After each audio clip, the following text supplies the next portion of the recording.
आज की वीडियो में हम पढ़ेंगे क्लास 9 का science chapter improvement in food resources.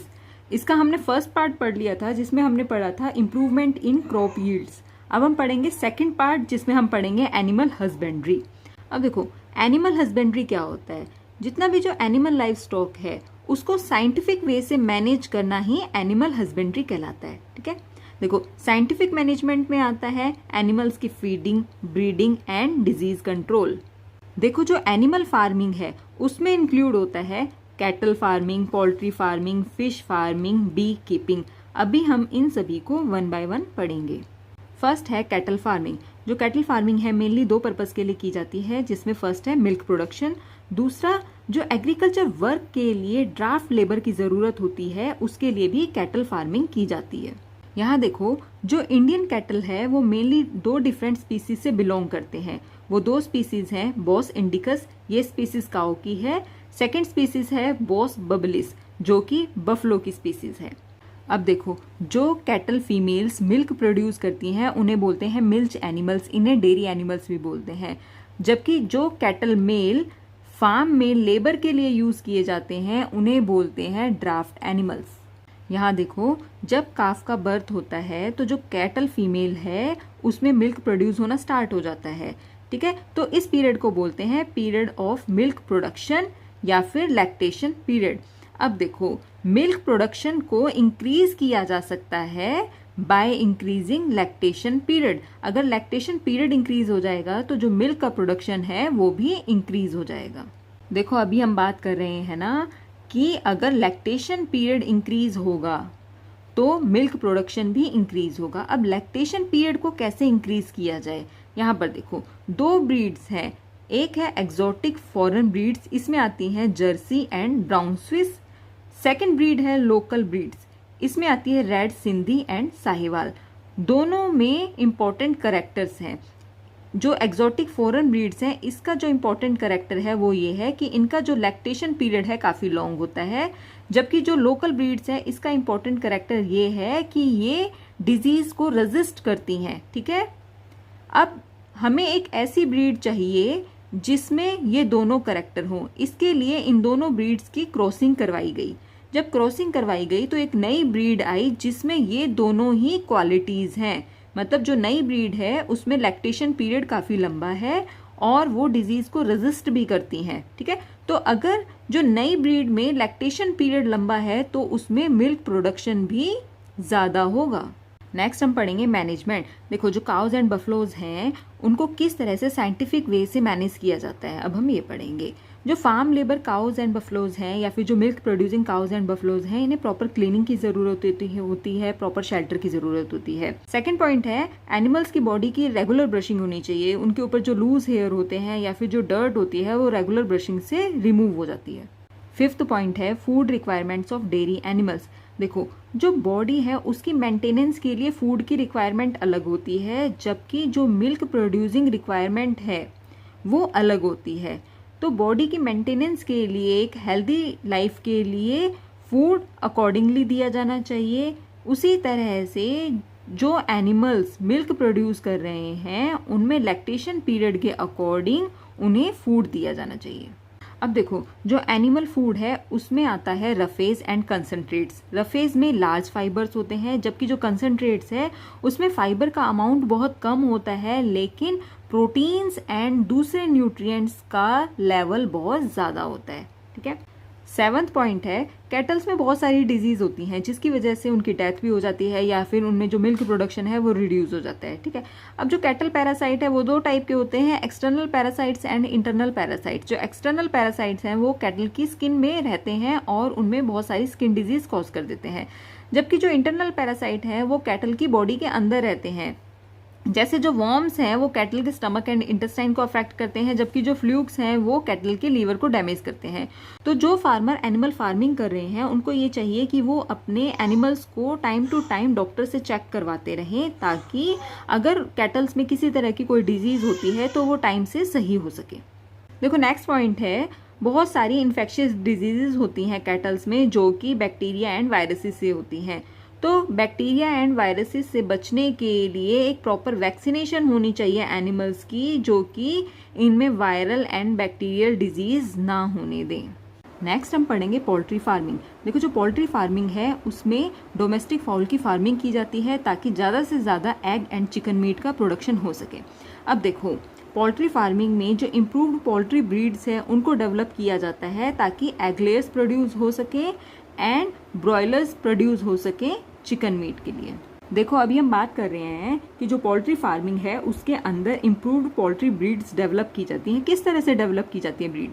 देखो इंडियन ब्रीड है असील और जो फॉरेन ब्रीड है वो है लेगहॉर्न। इनके अंदर अपने अपने इम्पोर्टेंट कैरेक्टर्स हैं, तो इनसे एक नई वैरायटी बनानी है। वो कैसे बनेगी? इन दोनों की क्रॉस ब्रीडिंग हो जाएगी, ठीक है। जैसे ही इन दोनों की क्रॉसिंग होगी तो एक नई वैरायटी डेवलप होगी, उसके अंदर बहुत सारे डिजायरेबल ट्रेड्स होंगे। डिजायरेबल ट्रेड्स का मतलब है नए कैरेक्टर्स। अब देखो जो न्यू वैरायटी डेवलप हुई है उसमें बहुत सारे डिजायरेबल ट्रेड्स होते हैं। नंबर 1 है जो चीक्स का नंबर है वो बहुत ज़्यादा होता है एंड चीक्स की क्वालिटी बहुत अच्छी होती है। सेकंड पॉइंट है जो न्यू वैरायटी है उसमें समर अडेप्टेशन कैपेसिटी होती है, मतलब वो ज़्यादा से ज़्यादा हाई टेम्परेचर को टॉलरेट कर सकती है। थर्ड पॉइंट है इनकी जो मेंटेनेंस रिक्वायरमेंट है वो बहुत लो होती है। फोर्थ पॉइंट है कि जब जो चिक का प्रोडक्शन किया जाता है, जो चिक का प्रोडक्शन है उसके लिए ब्रॉयलर्स जो होते हैं वो ड्वार्फ प्रोड्यूस होते हैं। अब देखो एग एंड ब्रॉयलर्स प्रोडक्शन के लिए किस तरह का फूड दिया जाना चाहिए? देखो फूड ऐसा दिया जाना चाहिए जो इनकी ग्रोथ रेट के लिए अच्छा हो। सेकंड, जो मोर्टेलिटी रेट यानी कि डेथ रेट को कम कर सके। थर्ड, फूड इस तरह का होना चाहिए कि वो फेदरिंग एंड जो कार्कस क्वालिटी है यानी कि जो मांस की क्वालिटी है उसको बनाए रखे। नेक्स्ट हम पढ़ेंगे पोल्ट्री बर्ड्स के प्रोडक्शन के लिए किस तरह का मैनेजमेंट होना चाहिए, जिसमें फर्स्ट पॉइंट है देखो जो हाउसिंग कंडीशन है वो ऐसी होनी चाहिए कि उनमें टेम्परेचर मेंटेन रह सके, ठीक है, और वहाँ की कंडीशन हाइजेनिक होनी चाहिए। सेकेंड पॉइंट है prevention and control of diseases and paste. अब देखो जो ब्रॉयलर्स एंड एग लेयर्स हैं उनकी housing, nutritional and environmental requirements अलग अलग होती हैं, ठीक है। तो यहाँ पर हम बात करेंगे उनकी न्यूट्रिशनल रिक्वायरमेंट की। जो ब्रॉयलर्स हैं उनकी डेली फूड रिक्वायरमेंट में प्रोटीन एंड फैट बहुत ज़्यादा होना चाहिए, ठीक है। लेकिन जो एग लेयर्स हैं उनकी जो डेली फूड रिक्वायरमेंट है उसमें विटामिन ए एंड विटामिन के बहुत ज़्यादा हाई होना चाहिए। देखो जो पोल्ट्री फाउल हैं उनमें बहुत सारी डिजीज़ होती हैं और जो ये डिजीज़ हैं ये वायरस, बैक्टीरिया, फंजाई, पैरासाइट्स की वजह से होती हैं और कुछ डिजीज़ होती हैं न्यूट्रिशनल डेफिशिएंसी की वजह से। तो इन डिजीज़ को अवॉइड करने के लिए प्रॉपर क्लीनिंग होनी चाहिए, सैनिटेशन होना चाहिए एंड डिसइंफेक्टेंट का स्प्रे होना चाहिए, ठीक है। अब देखो कोई डिजीज़ है, उस डिजीज़ के होने से पहले ही अगर एप्रोप्रिएट वैक्सीन दे दी जाती है तो जो डिजीज़ है उसको प्रिवेंट किया जा सकता है। पोल्ट्री फार्मिंग के बाद हम पढ़ेंगे फिश प्रोडक्शन। देखो जो फिश है ये बहुत ही cheap source and easily available animal protein है हमारे फूड में, ठीक है। अब जो फिश प्रोडक्शन है इसमें 2 टाइप की फिश का प्रोडक्शन होता है। फर्स्ट है ट्रू फिश, सेकंड है शेल फिश। ट्रू फिश के एग्जाम्पल है मैकरल, पॉम्फ्रेट, टूना, ठीक है, जबकि जो शेल फिश है इसके एग्जाम्पल है प्रॉन्स एंड मोलस्क्स। अब देखो 2 तरीके से फिश को ऑब्टेन किया जा सकता है। फर्स्ट है नेचुरल रिसोर्स से जिसे बोलते हैं कैप्चर फिशिंग, ठीक है। अब जो एक नेचुरल रिसोर्स है इसका जो वाटर है वो मेराइन भी हो सकता है, फ्रेश वाटर भी हो सकता है। सेकंड जो है फिश फार्मिंग, ठीक है, फिश फार्मिंग से भी फिश ऑब्टेन की जा सकती है जिसे बोलते हैं कल्चर फिशरी। अब फिश फार्मिंग में जो वाटर रिसोर्स है यानी कि जो वाटर है वो मेराइन भी हो सकता है एंड फ्रेश वाटर भी हो सकता है। फर्स्ट है मेराइन फिशरीज। जो पॉपुलर मेराइन फिश वेराइटीज़ हैं उनके नाम हैं pomfret, mackerel, tuna and Bombay duck. अब देखो मेराइन फिश को पकड़ते कैसे हैं? जो फिशिंग बोट्स हैं उनका यूज़ करते हैं, ठीक है। फिशिंग बोट में बैठ के जाते हैं लोग और फिशिंग नेट से फिश को पकड़ लेते हैं। अब देखो कुछ मेराइन फिश ऐसी हैं जिनकी हाई इकोनॉमिक वैल्यू होती है, इसलिए उन्हें सी वाटर में ही फार्मिंग की जाती है उनकी। अब देखो कुछ मेराइन फिश ऐसी हैं जिनकी हाई इकोनॉमिक वैल्यू होती है, इस वजह से सी वाटर में ही उनकी फार्मिंग की जाती है। जो high economic value marine fish हैं उनमें आती हैं fin fishes like mullet, bhetki and pearl spots, ठीक है। कुछ सेल फिश भी हैं जिनकी इकोनॉमिक वैल्यू ज़्यादा होती है जैसे प्रॉन्स, मसल्स एंड ऑयस्टर्स। अब देखो जो ऑयस्टर्स हैं उनका कल्टीवेशन इसलिए भी किया जाता है क्योंकि उससे पर्ल्स मिलते हैं। सेकंड है इनलैंड फिशरीज। देखो जो फ्रेश वाटर रिसोर्सेज हैं उसमें आते हैं कैनाल्स, पोन्ड्स, रिजर्वॉयर्स एंड रिवर्स। अब देखो ब्रैकिश वाटर रिसोर्सेज क्या होते हैं, ऐसी जगह जहाँ पर सी वाटर एंड फ्रेश वाटर आपस में मिक्स होता है उसे बोलते हैं ब्रैकिश वाटर रिसोर्सेज। और ब्रैकिश वाटर रिसोर्सेज के एग्जांपल हैं लगून्स एंड एस्चुरीज। अब देखो कई बार क्या होता है, जो राइस क्रॉप है उसके साथ भी फिश कल्चर होता है, ठीक है। राइस क्रॉप तो ग्रो करती ही करती है, साथ में जो पैडी फील्ड में वाटर होता है उसके अंदर फिश कल्चर भी होता है। अब हम पढ़ेंगे कंपोजिट फिश कल्चर सिस्टम। इस कल्चर सिस्टम में local and important fish species का यूज किया जाता है, ठीक है। इस कल्चर सिस्टम में होता क्या है कि 5 से 6 फिश स्पीसीज को एक कॉम्बिनेशन में इस सिस्टम के अंदर रखा जाता है, ठीक है। अब ये 5 से 6 फिश स्पीसीज, जो ये फिश स्पीसीज हैं, ये आपस में फूड के लिए कोई कंपटीशन नहीं करती, जिसकी वजह से ये सरवाइव कर लेती हैं और ये अच्छे से इस सिस्टम में रहती हैं, ठीक है। वो फिश, जो ये फिश स्पीसीज हैं, ये आपस में कंपटीशन फूड के लिए इसलिए नहीं करती क्योंकि इनकी डिफरेंट फूड हैबिट्स होती हैं। अब देखो जो कैटलस फिश है वो सरफेस फीडर होती है, मतलब जो पॉन्ड के सरफेस पे जो ऊपर की सतह होती है वहां पर जो भी फूड होता है उस पर फीड करती है। जो कॉमन कार्प्स हैं वो बॉटम फीडर होती हैं, मतलब पॉन्ड के बिल्कुल बॉटम में जो भी चीज होती है उसको एज ए फूड यूज करती हैं। इसी तरह से जो ग्रास कार्प्स हैं ये वीड्स पे फीड करती हैं। जो रोहस है ये पॉन्ड के मिडल जोन में फीड करती है। तो इन फूड हैबिट की वजह से जितनी भी जो ये स्पीसीज हैं ये एक साथ एक पॉन्ड में रहती हैं और इनमें फूड के लिए कोई कंपटीशन नहीं होता। देखो अभी हमने पढ़ा कि जो कंपोजिट फिश कल्चर है उसमें डिफरेंट फिश स्पीसीज का यूज किया जाता है कल्चर करने के लिए, ठीक है। और उनमें किसी भी तरह का कोई फूड कंपटीशन नहीं होता, ये तो उसकी एडवांटेज होगी।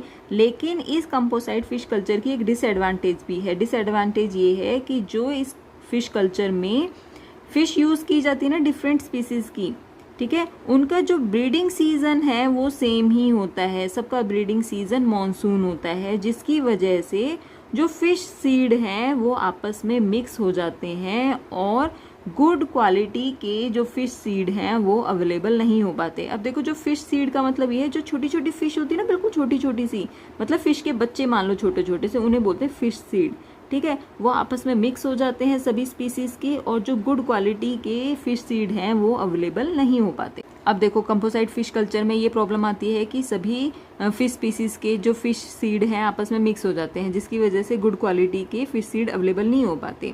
तो इस प्रॉब्लम को सॉल्व करने के लिए फिशेस को हार्मोनल स्टिमुलेशन दिया जाता है, जिसकी वजह से जो फिश है वो पहले ही एग रिलीज कर देती है। अब जिस फिश को हार्मोनल स्टिमुलेशन देंगे तो वो एग पहले ही रिलीज कर देंगी और उनके फिश सीड पहले ही बन जाएंगे, जिसकी वजह से गुड क्वालिटी के और प्योर फिश सीड अवेलेबल हो जाते हैं डिजायर क्वांटिटी में।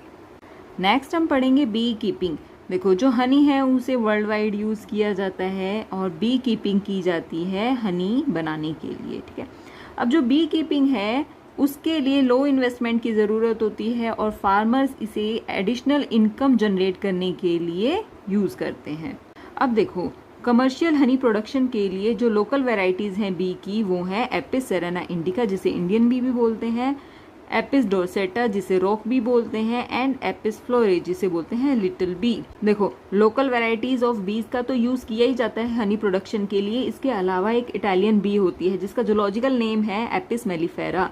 इसका यूज भी किया जाता है कमर्शियल लेवल पे हनी प्रोडक्शन के लिए। अब इनका यूज इसलिए किया जाता है क्योंकि इनके यूज से जो हनी का प्रोडक्शन है वो बहुत ज्यादा होता है, मतलब जो हनी की यील्ड है वो बहुत ज्यादा इंक्रीज हो जाती है।